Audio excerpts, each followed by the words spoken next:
Hello, welcome back to the channel. Today, we're diving straight into how to use Airtable for managing your film shooting schedule. First things first, open up Airtable and create a new base.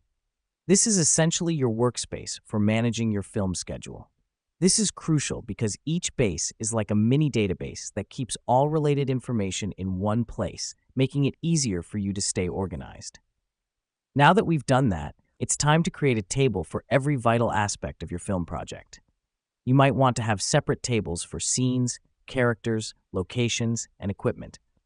The reason we do this is to have a clear overview of the different elements involved in your film project, all neatly organized under their respective categories. Next up, add records to these tables.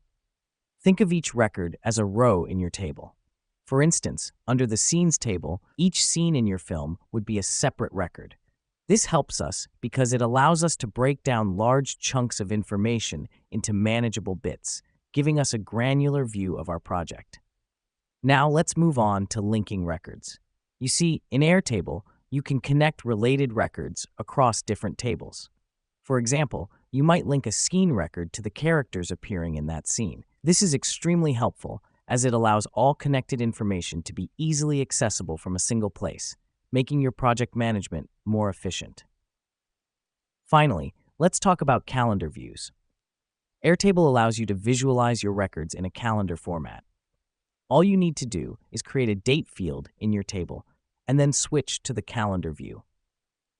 The reason we do this is to get a chronological overview of our shooting schedule, giving us a clear picture of what needs to be done when. So there you have it. With these steps, you can effectively use Airtable to manage your film shooting schedule. The great thing about Airtable is its flexibility and customizability, making it an excellent tool for film project management.